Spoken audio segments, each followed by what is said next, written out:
Hey everybody, welcome back to RPG Imaginings. Today we are going to look at one of the TTRPG G.O.A.T.s, greatest of all time.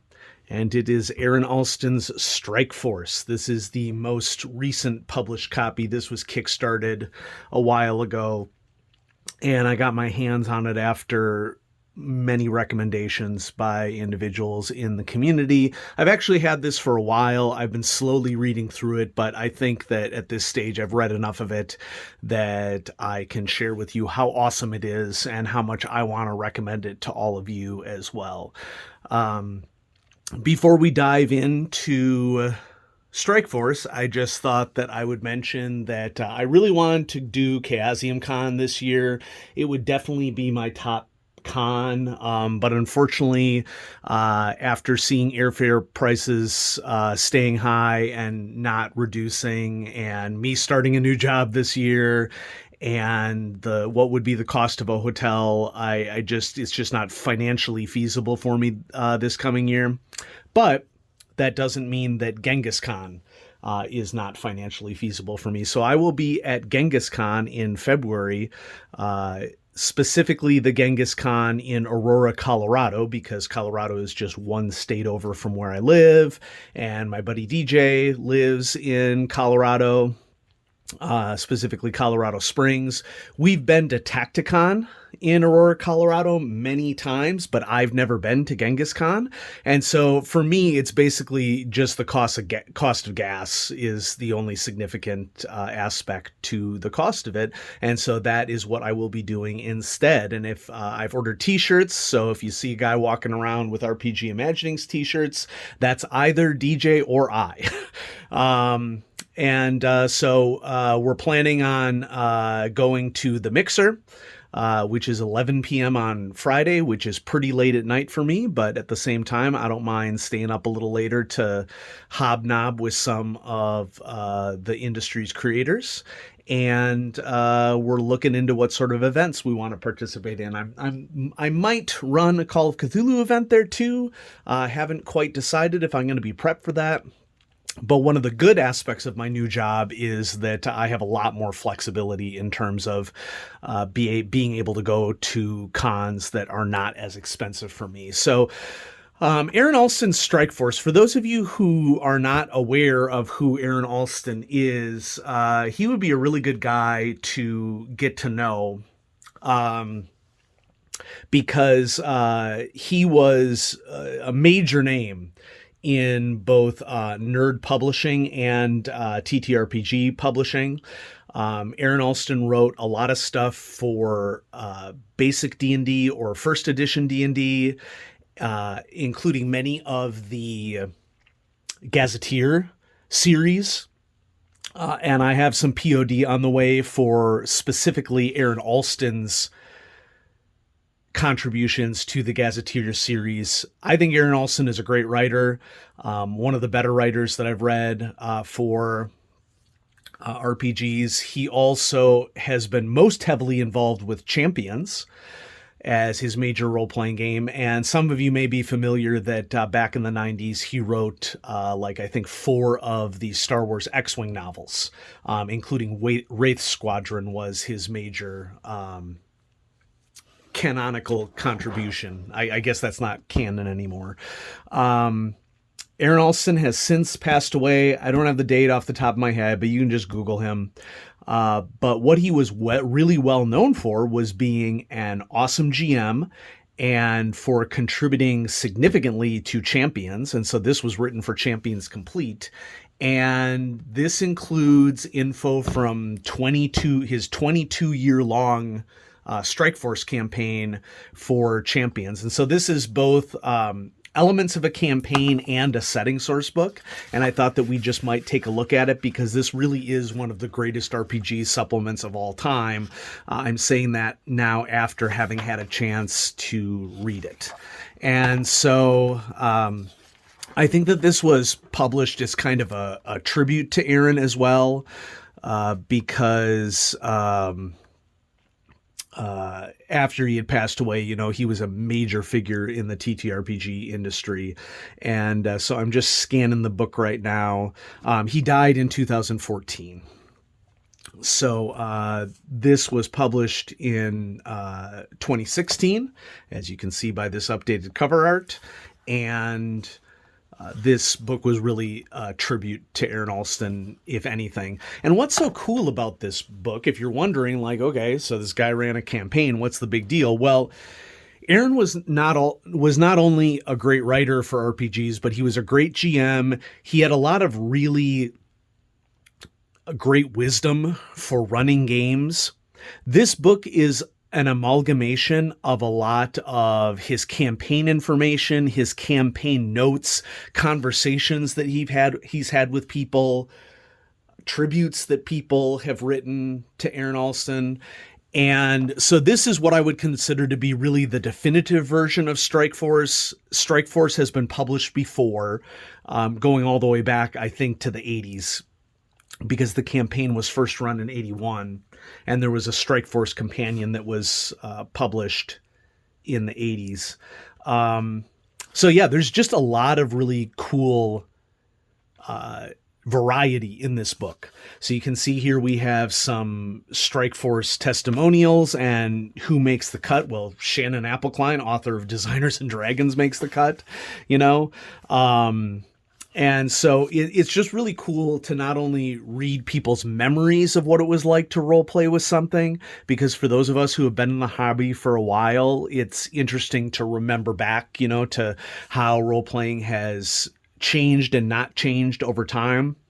And the other thing that I personally really like about the Strikeforce campaign is because Champions is not connected to any official superhero property, it really, in my opinion, showcases a lot of the extra creativity that has to go into focusing on story and not relying entirely upon intellectual property in order to build a compelling story and compelling characters. These are characters that may match up in some respects with published characters, but to a large degree, it's just characters reacting to the situations that they're put in. And so I kind of like the purity of this campaign because it is based off of a role-playing system that is property agnostic.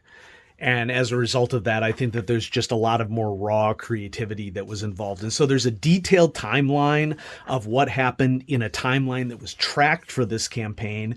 There were multiple different groups that played this campaign over time, including multiple character arcs. And the book goes through in great detail describing those. There's discussions of, well, what is your campaign origins going to be for superheroes in general? And if you think of like the classic with MCU before the X-Men were drawn in, that the MCU is largely based off of enhanced individuals, whereas the X-Men were largely based off of genetic mutations. And so there are discussions of how you could bring in magic for superheroes, you know, whatever you want to do. All of the different organizations and societies that were featured in the campaign and how Aaron handled them and how they were altered by the decisions of the players. Heavy details on how the distinction between how both magic and science and technology were used in the game, and they were both used simultaneously. What the different alien species were, because we aren't shy about doing universal or multiversal sort of stuff. And so here's a description of the multiverse, including the dream worlds, which is very interesting if that is I'm sure a play off of H.P. Lovecraft right there. We have the Chaos Zone Earth Kaiser, which was based off of World War II, which I'm sure in any way, shape, or form was not influenced by Star Trek. Just kidding. I'm almost certain that it was, because Star Trek had sort of like Earth Kaiser sort of situations. How specific themes were dealt with in the campaign. And it's just really good source material for campaign building, character building, world building, universe building. And then there are details of the specific powers of the characters that were involved. And so here's details on Lightroon, one of the major starting characters of the campaign. This is where I kind of tune out personally, because Champions has a lot of abbreviations and coding, I guess is what I would call it, for how all of the powers work. It's not as complex as it looks, but since I'm not as well read up on on Champions Complete as I should be, I'm paying less attention to the stats and more attention to the character histories and what the players had decided to include and how they were utilized in the campaign. So there's this huge section here as to what characters were used in the campaign. And there's just a ton of really cool variety, from magic to technology to pushing the limits of like human exercise and martial arts, werewolves, all sorts of cool stuff. And so I particularly like it because it is just a showcase of just the raw creativity that went into these players' role-playing. And then there's a discussion of the major villains, some of which who over time switched to be allies of Strikeforce, and different groups that had different bases are a big thing that I remembered that are a component of this. And so, yeah, more testimonials from Steve Perrin, very famous game designer. Yeah. The Strikeforce method. So what we're getting into right here is what Aaron sort of saw as being the major core ways that his players tended to deal with obstacles. That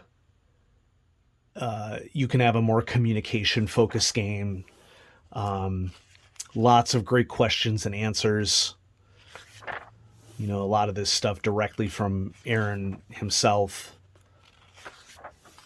And then this is where we get into probably the meatiest section of the game, and what most people would say really establishes this game setting as a GOAT, greatest of all time, is Aaron's policies on, what does courteous role-playing look like? How much side talk and cross-talk is appropriate for the game? How much communication happens outside of the game? And for Aaron's world, that was extensive. Okay. But a lot of what was done in a lot of role-playing campaigns is that, like, if the business isn't particularly relevant to the story while you're playing, you take care of things like business transactions and crafting and keeping up with contacts and sending henchmen off on tasks and study and training and working on schemes. So just a lot of things that are part and parcel to what role-playing is really about, and what is, from my experience, quite realistic and common for role-playing games, but just tends not to be talked about in books.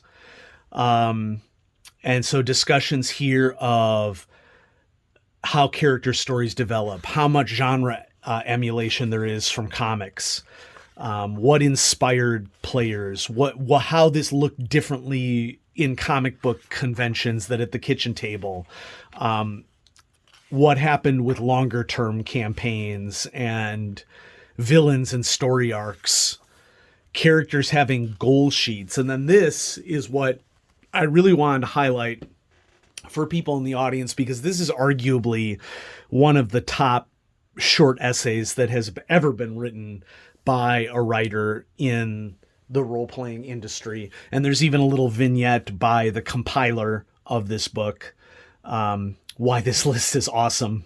How to Ruin Your Campaign is the original title of it. And then the compiler even talks about how it's influenced them as a game player. But, what should you do to or what would you do that would ruin your campaign? So never letting your player characters be best at anything. Okay, good advice. Making sure the plot and NPCs are more important than the PCs. Yes, we should put PCs as the central focus, and you should not force your PCs into roles that their players hate, which I've seen happen. It's happened to me. I've had GMs who have, their conception of what I wanted my character to be was different, and they bounced off of me as if it was their imagination of my character rather than my own. And campaigns like that never last long. Okay. Focusing on genre conventions your players hate, overcomplicating things, always obeying die rolls, and making sure to never surrender the scene, droning on and on. Okay, this is a very common thing, I think, especially with young role players who are very much interested in their conception of what their world is, and nobody else is interested in that conception of what the world is. I've had game masters who have been super psyched about their crafted world, and despite us only playing once a year, expect us to remember things that have happened in the past of the game, and we just don't. And they will make this big reveal, and the reveal is cool for them, but it isn't cool to us because we don't remember what the hell happened in the game. And there's only so much here. Read this 20-page synopsis of what has happened in the past that busy people can do, So you can ruin your campaign by getting to know your players and then immediately stepping on their psychological limitations. Okay, so if you know that players like to play in a certain way and you ignore it, you're going to be in trouble. Using characters as leverage on players. I agree with that. That's a common summary of the anti-player focus that GMs can have. If you're not here on time, I start tearing up character sheets. Yeah, that's not a GM technique. That's an a-hole technique. Okay. This is not the signal of someone who is leading their table. It's the signal of someone who lacks social skills and other soft skills. Okay. Or ignoring complaints. This is all good advice. So what to do about players, different types of players. And these are specific examples related to champions, but you know what? It's going to be a lot of it will be translatable to other games. Blue booking and multimedia gaming, which is something that I've done significantly in the last campaign that I've run. I'm a huge fan of this and have been a fan of this for years and years and years. Now, some people don't like blue booking because it reminds them of blue books that they may have had in high school or college, and therefore reminding them of writing essays that they didn't want to write. But, it's just a general term for essaying or doing creative writing for your game, and it can be really a great story enhancement and can make, from my perspective and my experience, it can make role-playing sessions that much more rich because you are not concentrating on minutia. You're doing all the minutia outside of the game. And there are some pitfalls of blue booking that are listed here as well. How to do it. I think that this is all great advice. Here's some more specific game mastering advice directly from Aaron Allston. I highly recommend this book. It's a really good quality book. Okay. With glossy paper. It's basically printed at the quality one would expect. There's some nice artwork in the back here, examples of sketches and things that were drawn by players. Okay, and then here's a nice tribute to Aaron Allston at the end. All right. Quality book, printed to the standard of, what I would consider to be most RPG books. $50, it's a more expensive book, but this is not that easy to find anymore because I'm pretty sure that they had a limited print run, and I don't know if they're going to be printing any more of these. And so your ability to get this at its standard price at this point, you're definitely not going to be able to find this at a price lower than its cover price. This is entering collector's prices right now as we speak. So if you're interested in reading this and you don't like reading off of a PDF, I would highly recommend that you check out Aaron Allston's Strike Force. It is by far one of the greatest of all time for role-playing games, and there's a lot of wonderful wisdom in here and interesting history and variety of different options and really flexible execution of creativity in role-playing games. And I just highly recommend it for everybody in the community. So thanks everybody for watching RPG Imaginings. I will have more awesome things coming at you soon. Have a great day.